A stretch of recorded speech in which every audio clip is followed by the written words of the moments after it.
कल आपको सहीमंतक मणि, सत्राजीत, सत्यभामा, जामवती का वर्णन किया था। आज द्वारका में भगवान श्री कृष्ण से सुदामा जी का मिलन होगा। अब आप सुदामा चरित्र को सुनिए। और उसकी पत्नी ने आज पूरा जोर लगा दिया है कि वो भगवान के पास जाएं। हरदम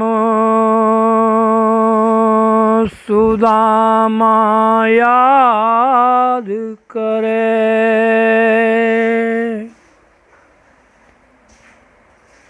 भजे कृष्ण मुरारी।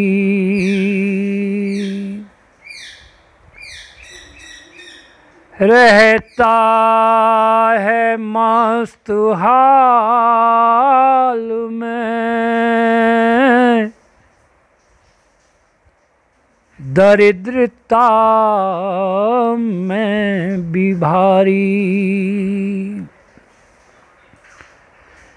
करता है गुजर मांग के,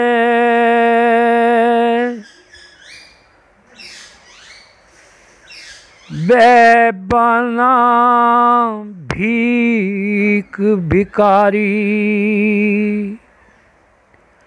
हर वक्त दिल में कहता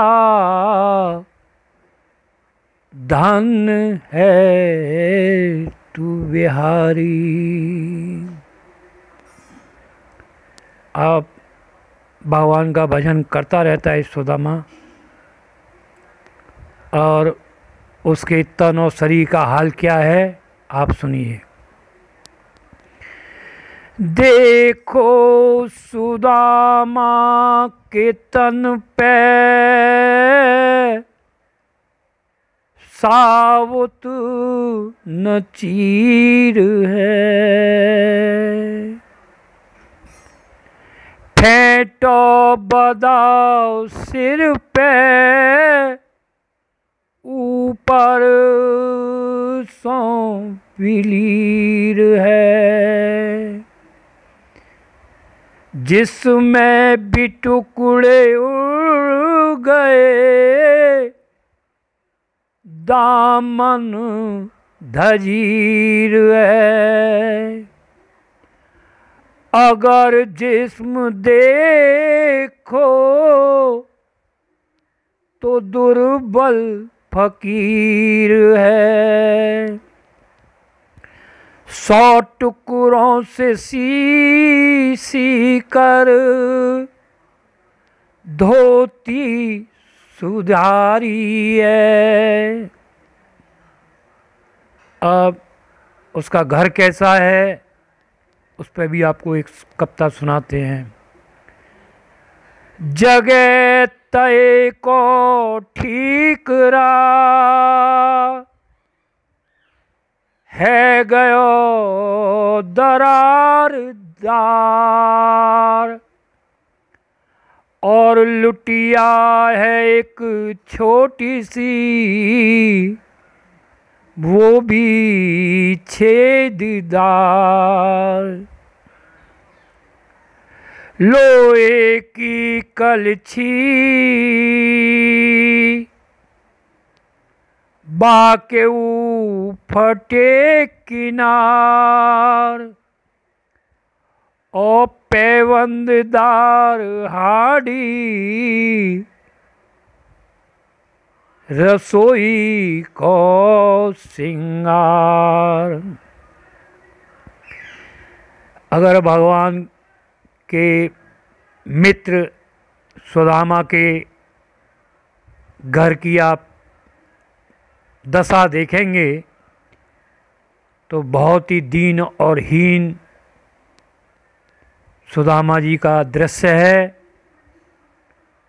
उनका छप्पर कैसा है, छत कैसी है।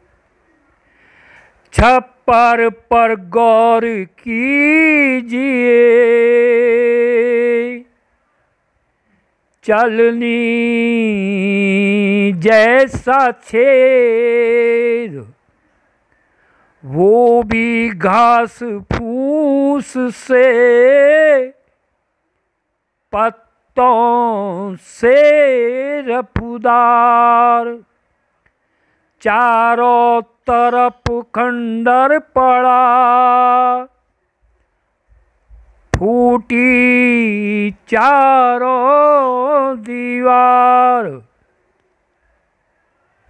और चारों ने घोंसला किया, और सुदामा रहे सुधार। उनके इस तरह देख कर दर्द दुख कमाल, और एक रोज पत्नी को आया एक ख्याल। तो पत्नी क्या बोलती है, होंगे पक्के यार तुम्हारे प्यारे मदन गोपाल, और जाओ उन्हीं के पास तुम, करेंगे तुम्हें निहाल। अब उनकी सुदामा जी की पत्नी सुदामा जी पे जोर लगा रही हैं कि वो अपने द्वारकाधीश के पास जाएं। 2 महीने से बारिश हो रही है और घर में खाने के लिए कुछ नहीं है। तो वो क्या कहती है सुदामा जी से, उन पे मुकुट जड़ाओ है और सिर मेरा है खाली, कुंडल हैं उनके कानों पे और मुझ पे नहीं है बाली, उन पे पीतांबर धरा है और मैं कम्बल रखती काली, और बे हैं बड़े तुम हो छोटे, ये बोलती उनकी घरवाली, कदमों में जाओ उनके, अरे कदमों में जाओ उनके, वो खबर लेंगे तुम्हारी।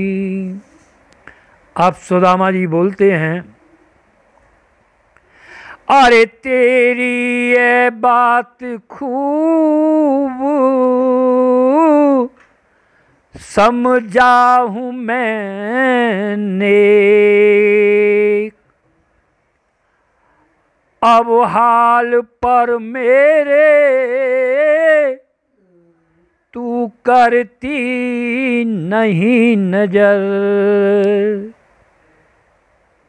वे 3 लोक के नाथ हैं, मुझसे मिलें क्यों कर, फिर जन कहे जाओ वहाँ तुम हो करके बेखबर। अब सुदामा जी की पत्नी तरह तरह से सुदामा जी को समझाती हैं कि वे कृष्ण के पास में जाएं। अब आगे की लीला आपको क्रमबद्ध सुनाएंगे।